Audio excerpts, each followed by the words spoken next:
tinkering around with his gadgets as usual. TJ Manotoc, who is here for the first time to watch and to cover for ABS-CBN. TJ Manotoc in attendance here, part of the close to 19,000 crowd. We'll give you the official number a little later. Here at the Mall of Asia Arena, Boom Gonzalez, Dr. Ian Laurel, the three-time UAAP champion setter, former UST Tiger.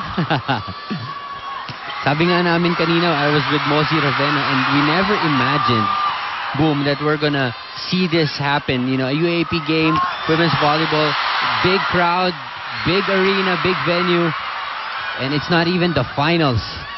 Chance ball for Ateneo, but that defense of the green shirts has been solid. Good block.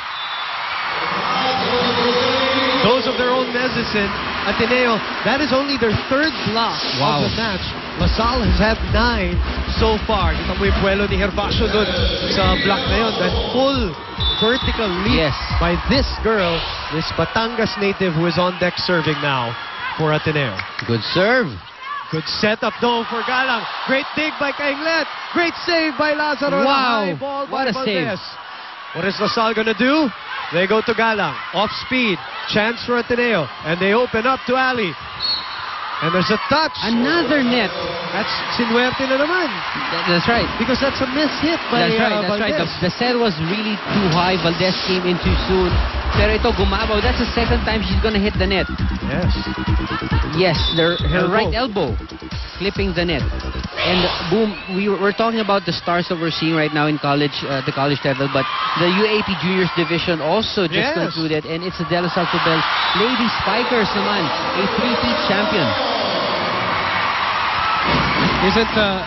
No, it was previously coached by Coach Rui, but the Lady Archers of De La Salle Zobel winning a 3-peat in the Juniors Division, and Kim D is the MVP. And I'm sure we're gonna see her in the next couple of years also playing here in the UAP. Nakabawi ang LaSalle. And they tie it up at 17. Digdigan na naman po tayo dito sa second set. We had a highly entertaining match between UST and National U.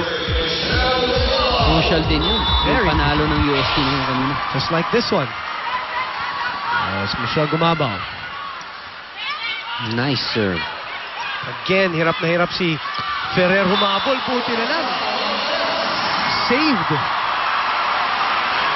Saved by the athleticism and power of the leading MVP candidate, I dare say. Yeah. And Alisa Valdez, she's gonna have more. In fact, alam mo, mas maganda pa nga hindi dun sa setup place eh. Yung standard na sets for Alisa. I get you. Because the blockers are already expecting that. Coach Roger napatayo again. The floor defense. Dun the back zone. Yes. The back zones have been open all day for LaSalle. As Kim Fajardo is back here for the Lady Spikers. 18 all. Great serve. Inglet from the back row. Fajardo quickly to Reyes. Boy pa. Who's gonna set it? Galang, nako. And overset. There you go. Overset. So that's a question right there. If it's Fajardo picking up the first ball, who's gonna set it? And obviously Galang wasn't prepared to do it. That's why it went straight to our first referee. They have to clean up the Taraflex floor. By the way, kagabi lang binutasan itong Mall of Asia Arena. First time talaga for MOA to host a volleyball event. And I'm sure it won't be the last one. After the huge turnout here. Ay, napalakas yung service ni Baldo. Pasensya po, yun po ang tawag ni Coach Roger kay Alisa Valdez. Wow, that's a tough break right there. And that's at a crucial part. 19 all. Ika Reyes, sophomore player. Nice serve again. Good reception this time, but miscommunication. Save. Galang will give a chance ball. Yes. Ooh! Wow. A rookie, Marge Tejada, could not get to it. Anong error doon, Ian? The approach or the set?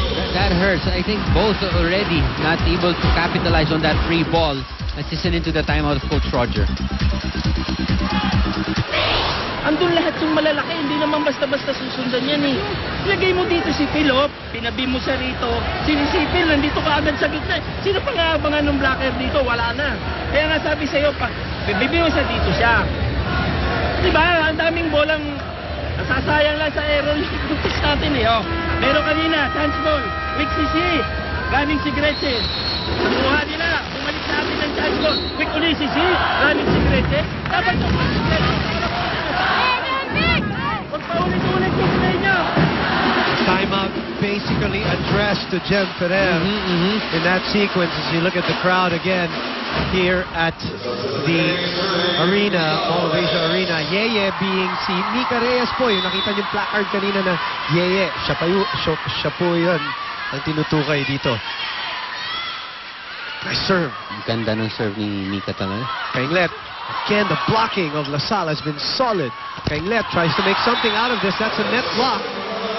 So now they lost the lead. And the 2-point lead is with LaSalle.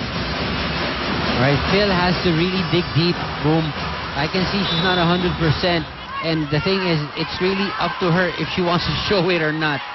10 errors. You know what I mean? 10 errors, 10 points on errors itong LaSalle kasamang iyan. Another net touch. 7th error for LaSalle in this set. But 10, as we see Rachel Andakis. At kita mo, pinapalakpakan ng mga fans dito. Ng mga volleyball fans na nagpunta po dito sa Mall of Asia Arena. Alam mo, bigyan mo ngayon ng uniforme yan. Sigurado gusto maglaro ngayon dito niya. Kainglet again. Again! The roof provided by Maranyo, the #1 blocker of the league, was on top of that one. Fajardo also helping out. It was actually Fajardo's left hand. Timeout by Coach Roger again. Dangerous times, Ian, for Ateneo. Gusto mong idiin yung bola, kailangan bumilis yung approach mo sa bola. Bilisan mo yung palo. Ang problema, nakagano na yung blocker, hindi mo pa napapalo yung bola eh. Madidisappoint kayo, ginagawa ninyo. Huwag kayong madidisappoint, gumawa ka ng discarding. Huwag mo ipagpilitan yung gusto mo. Eh, pag pumapalo ito, i-coverage ninyo eh. Pinanunood nyo. Alam nyo, nabablock sa kanina pa. Eh, pinanunood nyo pag pumapalo. Kaya lumablock, basta ma-coverage natin. Kasi yung nangyari kanina, inilagan eh.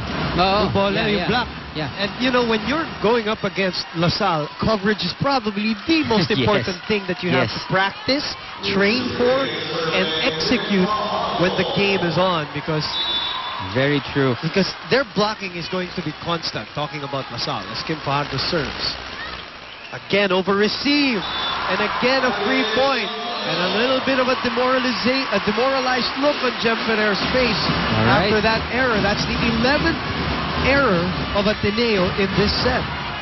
Sabi ni Coach Roger, alam nyo nang nabablock si Phil, and you just look expectant yun nang mabablock. Parang yung gusto sabihin, and make sure you cover. This time, a faster set.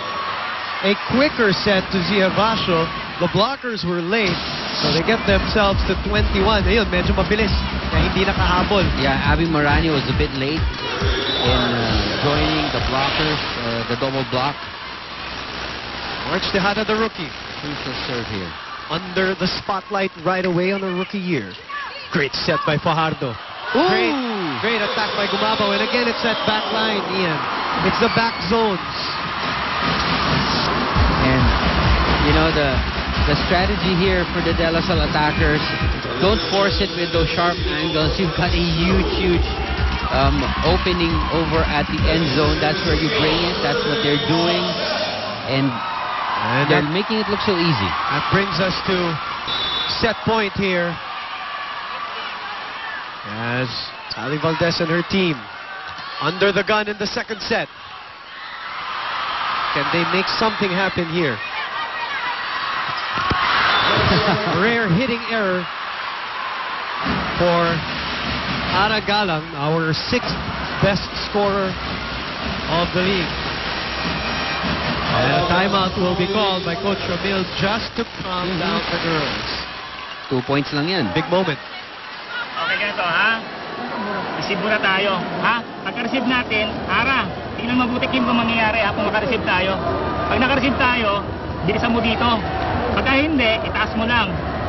3 spiker natin. O, punta ka dito, pasukan mo, ikot ka na lang, Abby. Paano ako? Oo. Depende, kung pagka wala, sa gitna ka na lang. Depende sa receive.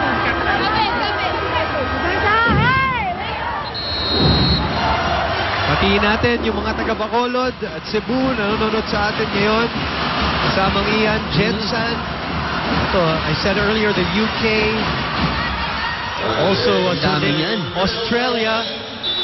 They're also tuned in. Maraming salamat through and via the Filipino channel. Galang. A chance for Ateneo here. Valdez, power tip. Chance for LaSalle to close out the second. They go to Michelle Gumabao. Ferrero's there. Hervasio sets up Baldo. LaSalle's defense spectacular in this match. Oh, she touched it! She touched it! Oh, what a surprise. What a surprise. Let's look at that again. Direct Almeri has that. What's this? This was already a point for LaSalle. Look at this. Was it on its way out? That's the question. Judgment call. I think it was still in. But she let go. She let go. And look at our linesman. There you go. The signal made right there, right on top. And a check ball. Galang with a miscue right there. Giving some life to Ateneo.